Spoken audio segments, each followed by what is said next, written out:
When my landlady stepped into my room, her eyes went straight to my bed. She smirked and said, "Your bed looks small."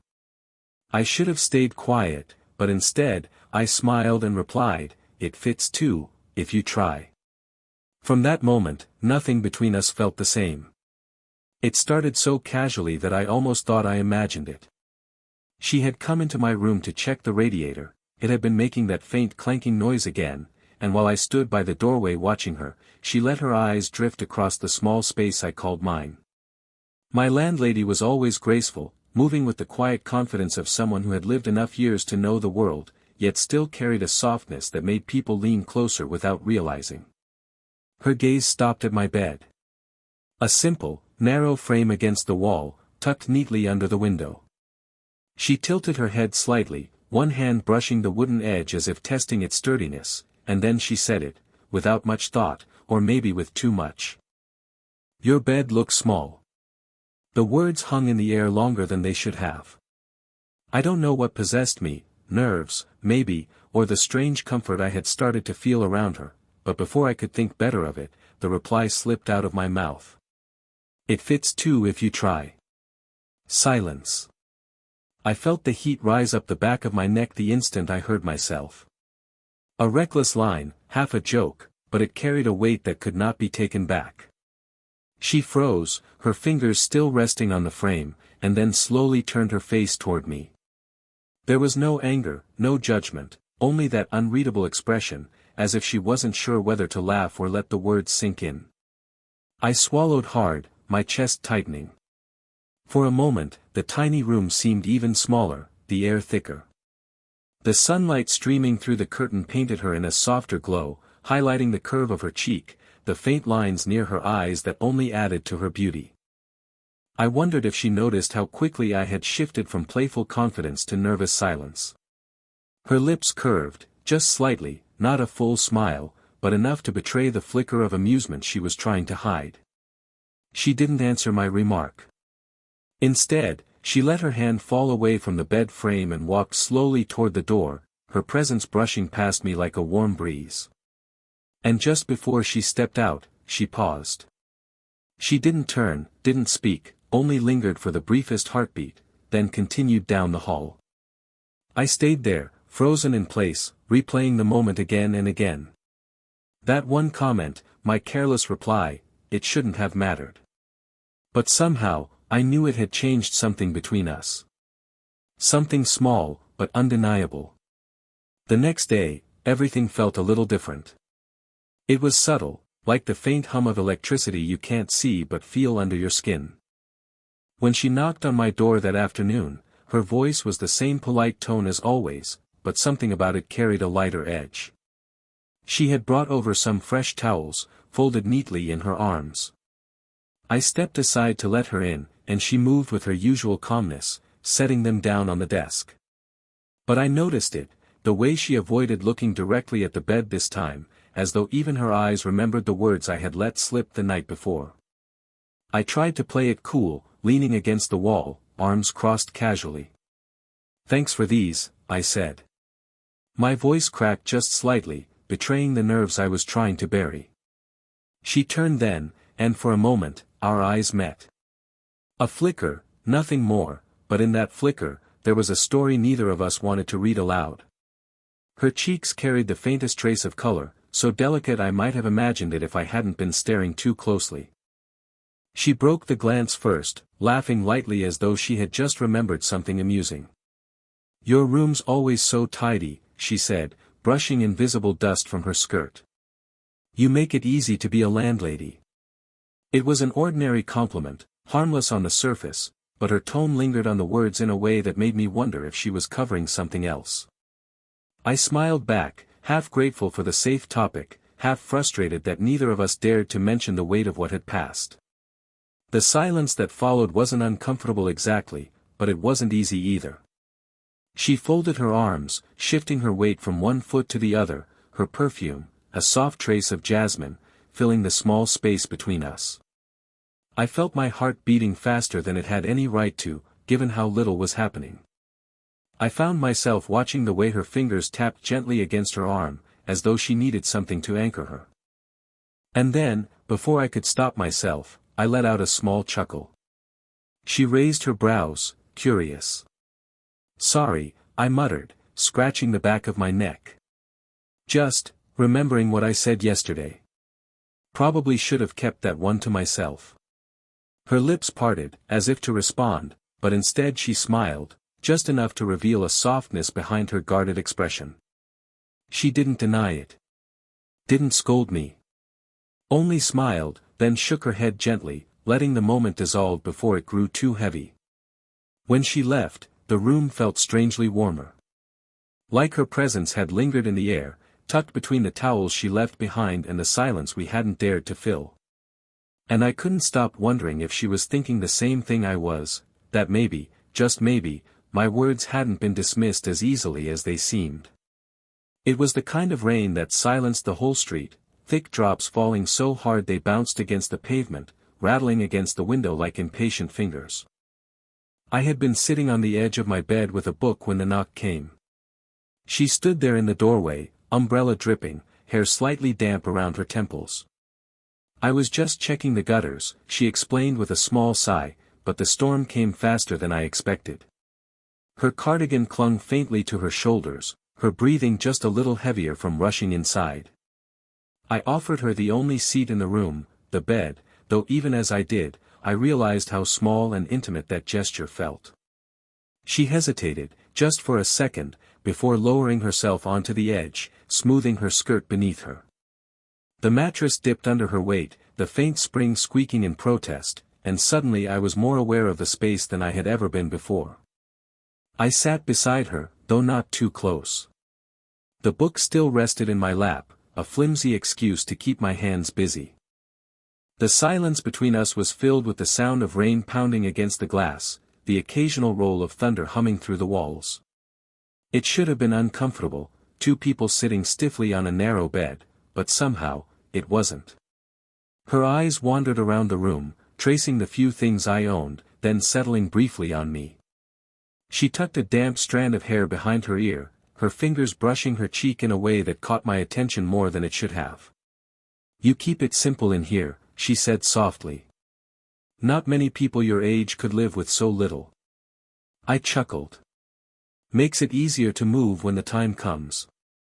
Her smile was faint, thoughtful, as though the words carried more weight than they should have.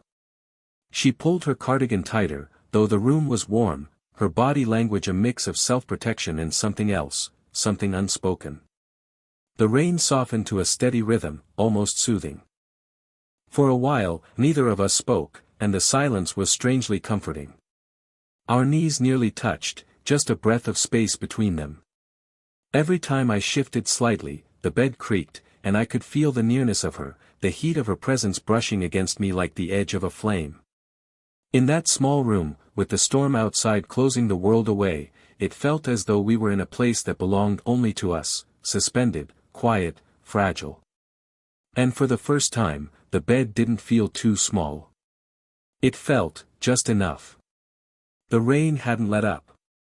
If anything, it grew heavier, sheets of water streaming down the windowpane until the outside world blurred into nothing but shadows. Inside, the little lamp on my desk cast a golden pool of light across the bed where we sat, turning the space into its own quiet universe. She leaned forward slightly, resting her elbows on her knees, her hands clasped as if she was holding something fragile inside herself. For a while, she said nothing, and I didn't press. The sound of the storm filled the silence for us. Then, softly, she spoke. "You know, it's been years since I've let anyone this close," she said, her voice barely above a whisper. "Most of the time I'm just going through the motions. Being strong. Taking care of everything. Pretending I don't mind the quiet at night." Her words struck something in me, not because they were dramatic, but because they weren't. They were simple. Honest. The kind of truth people usually hide. I shifted closer, careful, not enough to crowd her but enough that she'd feel I was listening. "You don't have to pretend with me," I murmured.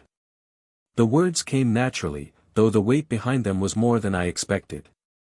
She turned her head, meeting my eyes. There was a flicker there, curiosity, maybe disbelief, but also the faintest spark of relief, as if part of her wanted to believe me.